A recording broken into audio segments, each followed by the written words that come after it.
Hello, and welcome back to It's Only Cooking. My name's John Ruska, and this is my kitchen, not a TV studio, not a TV station, not a fake kitchen. So it is summertime. You might hear the neighbors mowing their lawn, but we'll try to keep that down, and we'll try and keep the bright sunlight from ruining the shots, right, Miss Producer? So here we go. Today we're going to make a dish that is a little bit of a twist on shrimp scampi. And today, instead of making a pasta with this traditional flour and egg, we're going to make zucchini fettuccine. And we're going to use a few little tools that normally I don't use a lot of tools because It's Only Cooking is about simplicity as well. But you can use a few tools to make it easier. One's a spiralizer to make your zucchini fettuccine more easily, or a device I had, which is a food cutter out of you use with your multi-mixer. So let's get started with what we have as our mise en place. Of course, we're going to have the fettuccine, which is the star of the show. In this case, it's zucchini. Next, then we have the parsley, butter, and of course, garlic. We're going to get that question, how much garlic? As much as you like. It's Only Cooking. Lemon zest and lemon juice. And of course, shrimp, because it is a shrimp fettuccine. And then we're going to also have some white wine, about a quarter cup. We're going to carefully measure, I'm sure. So this dish is not only healthy, not only can you make it dairy-free, but it is also low carb and gluten-free. So there we go. We'll get started on this now. First thing we'll do is we have to make our zucchini fettuccine. Okay, so there's a couple different ways. If you don't have a spiralizer, that's the easiest way to do these. Another way would be to use one of these objects here, a little peeler, and you would peel and get long strips of the zucchini, long, nice, thin strips, and then you would just slice them, and you would get that. We're going for a little more of a fettuccine look here, so we're going to cut the ends off. I don't have my junk bucket.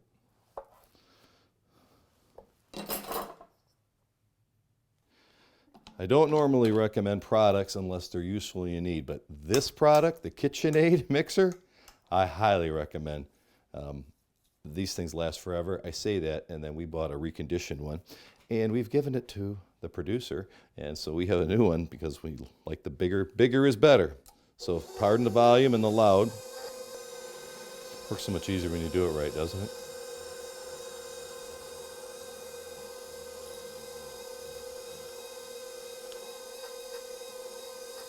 And what we have here is a plate of beautiful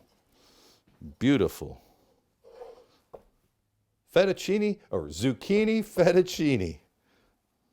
Now don't worry if you have a machine like this about the waste from having too big of a core. We can put you can bake them or you can deep fry them. So real nice little, you can see here's even got little marks to give you a guide. So you can cut out nice little discs like this. And again, you can bake them or fry them. What we're using today are Gulf shrimp, made in the U.S. or farmed in the U.S. or harvested in the U.S., what do you want to say? I prefer those over the Indonesian or the Chinese. Just there's some more controls in my mind, but I also like the pink color of these shrimp. Now, a lot of people buy them deveined and cleaned already. You can do that. That's fine. It'll work great for this recipe. But I want to show you here, it's how simple it is to peel these. Now, these are raw, and the shell comes right off. I like to have a thin stream of running water just to keep my hands kind of clean and everything. Then you just pull the where the feet are. You kind of pull it apart and wrap around, and you pull the skin right off. Now I want to save the skins because you can use those later to make gumbo, make shrimp etouffee. You basically put these shells in a stock, chicken stock or a broth, and you boil them for an hour, and you'll get a nice shrimp broth for those recipes. Once you've cleaned these shrimp, and we've cleaned them all, what you're going to do then, I like to devein them. People eat them whole all the time. It's not a problem. When you get peel and eat shrimp, you do this, but it's an aesthetic thing that I like, and some people just, it gives them an unsettled feeling to be eating the vein. So take a nice sharp knife, hold it with the back side of the outside curve of the shrimp up, run your knife, and you got to have your knife real sharp. I showed you about the knife sharpener. So you use this little knife sharpener and you're going to get a great sharp blade on your paring knife. Run it right down the back, all the way right to where the skin of the tail starts. Then you just pull it apart and reach in there. And with running water, it works a little easier because it kind of dislodges it, and just pull it out. It's waste. Don't throw it in with your shells. Just throw it away. And then you just throw these in here. Let them dry a little bit before you cook them because you know water's our enemy. So just leave these in the strainer for a few minutes and they'll be ready to go once you're ready to cook. So first thing we're going to do is we're going to get a little parsley. Now, one of the things I have been a little bit negligent to talk about in past shows is plating and making it look pretty. So let's pick a couple of nice parsleys here to put on our plate. We'll just hold that one aside. So that one's going to get held aside. The rest of it, we're gonna chop up. So we just want to cut it up so that it looks pretty good in the dish. You can also tear this up if you choose to, but again, you just get it so that it's a nice little cross cut of it. Don't cut it too fine. We're not mincing it. You want it to show off in the dish when you finally get it made. The next thing we're gonna do, we'll do the garlic. Okay. Again, I've got 4 cloves of garlic here. 3 cloves, 4 cloves, 5 cloves. You can make as many as you want. This technique on this, let me just show you because I haven't done this in a while either. So there's an unpeeled garlic. I like to cut the end off just so it's easier to peel. And that end off. And then you can either take your hand and just push on it like that, or you can take the knife and give it a little pound. Once you do that, it comes right out. And that way now you've got that hard crusty part off the garlic, and you're ready to go. Now what we're going to do is we're going to chop this. You know, you want to make it reasonably fine, but you don't have to go full Goodfellas and get the razor blade out and cut it up like Paulie was in prison there. So you can just have it be a nice size. Okay, oops, nice shot. Okay, so now we've got that. We want to now get a zest of the lemon. Now here's the thing about zesting a lemon, and I had always done this wrong.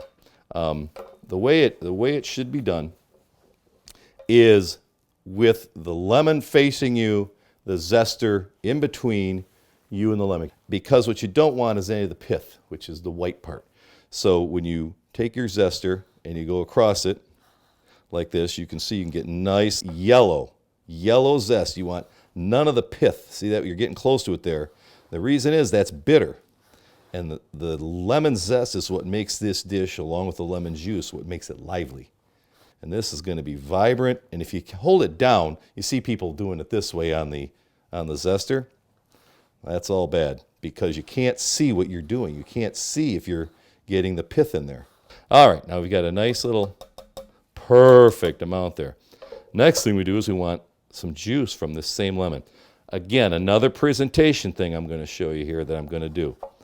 I'm going to take a nice little slice of that, and I'll probably take another one, so I got 2 plates of food when I get done. And I'll just take those and put those aside. We get out our lemon juicer, put it in the lemon juicer, and we're going to try and get a good amount of lemon juice here. This has a lot of seeds in it, and this little device also tries to keep out most of the seeds, as you can see, so it works pretty well. What we've got is those are all of our pieces ready to go. We're going to take a real quick break, and we're going to get right back, and we're going to move the cameras over to the stove so we can start doing the cooking. So be right back.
to spend time in the outdoors, then there's a good chance you could come across a young fawn.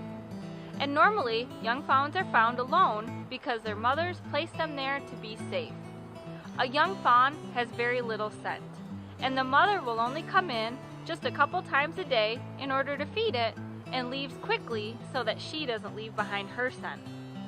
So if you find a young fawn curled up in the grass, that's actually the safest place for it to be. Enjoy that moment, but don't touch it or move it. The mother will be back soon. Only licensed rehabilitators can legally possess wildlife, so please leave wildlife in the wild.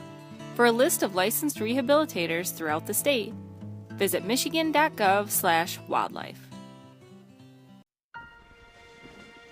Your Marine Corps' way of life is to defend the American way of life.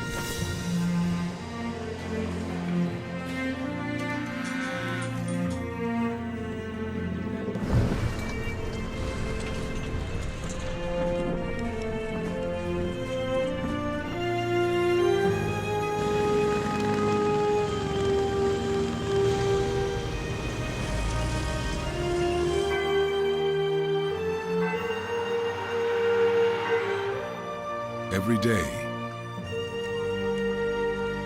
no matter where we serve, we take a stand for our nation, for each other, for us all. The few, the proud, the Marines.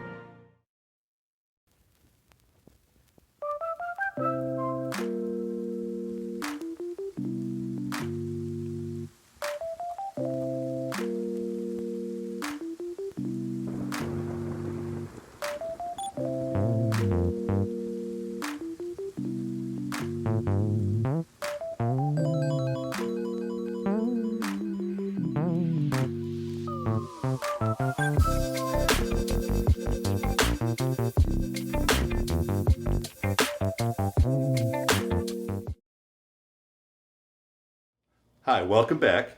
We've moved over to the stove side now. I'm using my stainless steel pan. You can use whatever you like if you prefer. Cast iron, wherever you want. Just be careful with the cast iron because this is going to have lemon juice in it, so it could etch or mess up your seasoning of your cast iron if you don't get it kind of right out of there right away and rinse it out right away. So anyway, what I'm going to use is a little olive oil in this. Now, olive oil I'm using is, it says olive oil, obviously. I like to use a good Moroccan cold pressed olive oil. A lot of health benefits in it, and it cooks really well. We're not going to be at high temperature here, and when we do get a little higher, it's going to have some butter in it. It's going to have the zucchini in it as well, so that's got moisture. So anyway, we got this pan about, I think it's about hot enough. You don't want to do shrimp too hot, and they don't take long. So we'll put these guys in, and we're going to burn the daylights out of ourselves. So we're going to put these on, and very quickly, sorry about that, Mr. Producer, we're going to salt and pepper these guys just to give them a little seasoning because there's not much more to them. Now the thing about shrimp, and we went through the whole process of how these were cleaned and how they're prepared, is they cook fast. So we'll need about a minute on this side. You don't want to overdo them because then they get a little tough. So now we got them all separated so they're not steaming. You want to get a nice color on them. A little temperature there. All right, let's give these all a little quick turn. Yeah, those look pretty good. Again, you don't want to make the fire too hot because what will happen is your olive oil will start burning and smoking and burning, and it won't taste good. That's really the bottom line. It might get smoky in here because I don't want to turn my fan on and blow every way. Now we're going to put the garlic on that, just so that can get, you want to cook this until it gets a little bit fragrant. Keep it moving though. Just cook it till it gets a little bit fragrant because we're not going to take a long time. Okay, we're going to take the shrimp off when they're about ready, and they're very close. Shrimp don't take long. This has been, let's call it 2 minutes. We're probably done now, but again, when you're cooking for when you're cooking for everybody else, you got to make it good for the masses. So some people like there's a little more done and not quite as translucent. So I think we're looking pretty good. Sorry for the banging, Miss Producer. I should have brought the rubber spatulas or the rubber tongs. Okay, those look pretty good. We're going to pull that out, plate those up. They won't be gone long, but we got to get the fettuccine cooking. And that only takes, like I mentioned before, it only takes about a minute, minute and a half. We're going to put a little butter. You can use butter. You can use ghee. You can use any of those things you want to use. Again, you want to get that melted in there. I'm just going to put a little more olive oil just because I want to make sure it has some suspense in there. I want to burn my garlic. Okay, now we're going to get the zest. I'm going to turn my back on you just for a minute so I can get my zest. I'm going to throw that in. I'm going to throw my parsley in. Again, these are quick things we're doing. I'm going to throw the lemon juice in. And then carefully measured, about a quarter cup. Maybe a little more white wine. If you don't like white wine, or you don't want to use, we can put a little more in there. We got to get some flavor in this. If you don't want to put that in there, you can use vegetable stock, chicken stock. I have an episode making the beef stock. I'm going to do a chicken stock episode soon. You can also, in this, you can put a pinch of red pepper flakes if you want to. It adds a little flavor. Again, my wife's not a fan, so I don't tend to do it. And then you just drop this zucchini in here. Again, zucchini is about 99% water. It's not that high, but it's got a lot of water in it. So it will turn just like spinach does. When you cook it, it'll cook down a little bit. Let me get the flame up here so we can heat up. All we're doing is warming this up. And you can see this is starting to pick up all, if you were here, you could smell it's picking up all those great flavors and those great smells. I mean, you got the lemon, and that makes it bright. Lemon makes it bright. You got the parsley, that gives a little of the earthiness to it. And the zucchini is just that flavor. Now we throw these guys back in there. Give them a toss around. Just let everything get melded together, all those flavors. Okay, this is probably done just to perfection. We can put it right back on the plate it came from. I hate to do this over this oven I just cleaned, so we're going to take a quick break. I'm going to plate it, and we're going to come back and we're going to taste it.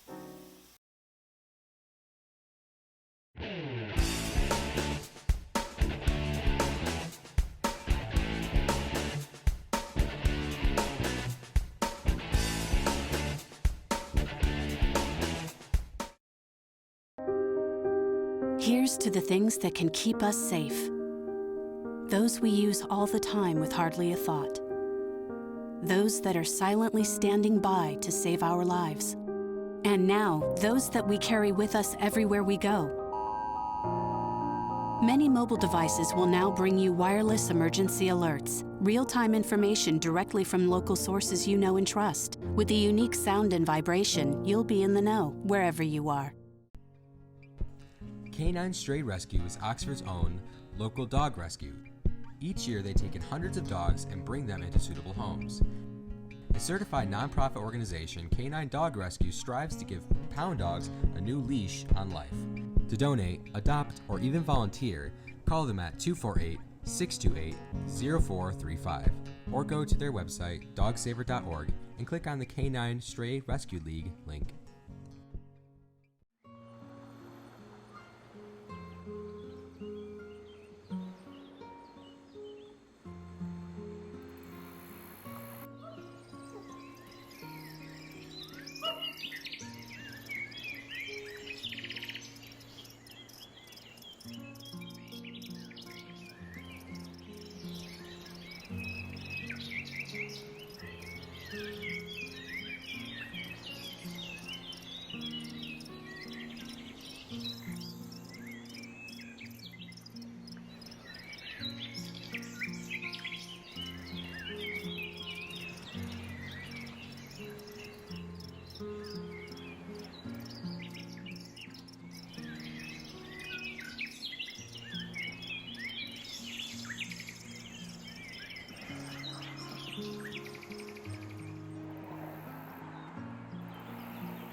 Okay, welcome back. We've flipped back around again during the commercial break here.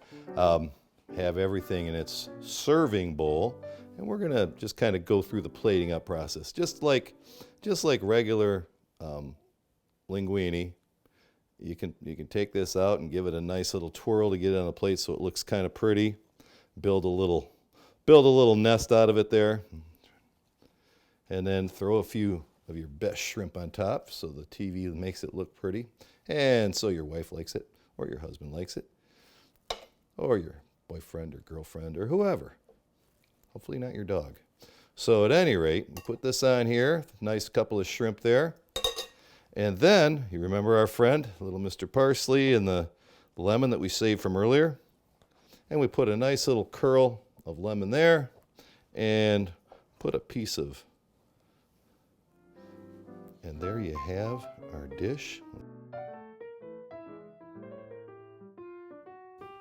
So what happens is when you're cleaning the shrimp and you're peeling the shrimp and you're deveining, sometimes the little tails, like on this one here, will fall off. In fact, we'll probably use that one, that way I don't have to make a mess. But when you have your dish, it makes it prettier with the tail still on them. But they don't add anything of flavor. I have a cousin. He eats them. He eats them with the tails on them. It's for him, not for me. So we'll get a nice, Miss Producer, you're going to hate me today because I'm putting this whole thing in my mouth with a piece of shrimp.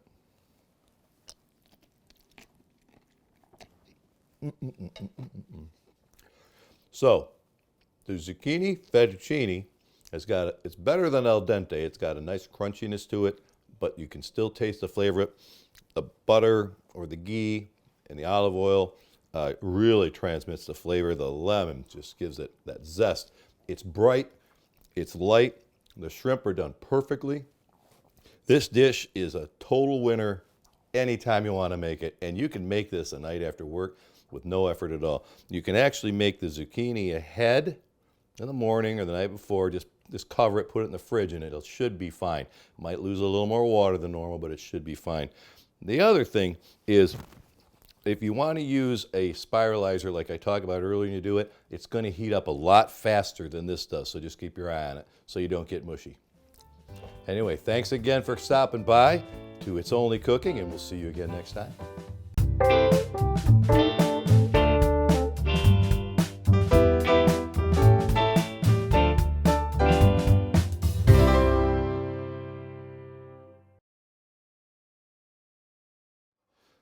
Oh, you know the movie's over. You're still there. No, we're going to do a little bit extra here, a little bonus material. Remember I talked to you about the cores, whether you use a spiralizer, it's going to be a little smaller. It's going to be about the size of a large pencil. Or if you use this machine I used with the KitchenAid mixer, they're about the size of, let's call it a quarter. And they got a little deformity hole in it. You know, it's like, it's just what it is. So what we're going to try, this is live experiment here. We're going to try it right here. Let me whip those up a little bit better. We're going to do a quick dip of these. This is good. We're going to take, and I'm just going to dump a bunch of these in there. This is going to be this is really It's Only Cooking. There is no recipe, there's no formula, and I'm not sure how this will work. Normally when you make a fried zucchini, you have the outer skin and they're lengthwise because that holds up really well in frying. Normally you bake these, but producer says, well, let's try pan frying them, see what we get. Because who doesn't like deep fried food? Well, people on diets. It's probably who. Had a heart bypass, you might not like them so much, but we're going to try it anyway. We're going to see what happens. Get a nice little, this is just panko bread. It's got a garlic powder, onion powder, some red pepper flakes just for fun, and a whole bunch of Italian seasoning. Now, we're going to see if this even will stick. Probably make a giant mess, but we're gonna have some fun with it. Let's put a few more in here. Why not? We're going fast so we don't overrun our sponsors here and run out of airtime. So I think these are looking pretty good. We're gonna try and wipe our hands off real quick. And I'll be and I'll be right back.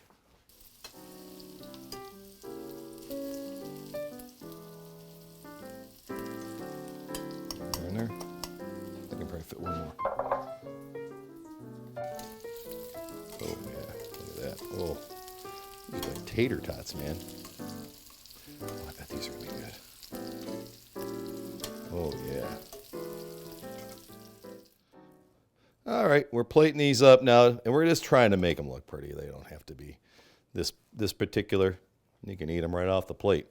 But these would be pretty good. I whipped them up just in a little pan, just to see how they are. My producer is going to be the acid test on these to see if they're good. You can put, but because the producer is going to eat these and doesn't care for dairy much, you can put Parmesan cheese in there, either fresh grated, which would really be delicious and would kind of melt on it, make it a nice thing, or you can put the stuff that comes in a little jar, the dried stuff, and put that in your mix. Just kind of coat them. It's not science, that's for sure. This stuff was whipped up with a moment's notice. So throw them in your pan and fry them, and away you go. This is live cooking at its finest, but it is only cooking. This isn't even an unmanned shuttle here. This is just real easy stuff. So let's get a taste of this.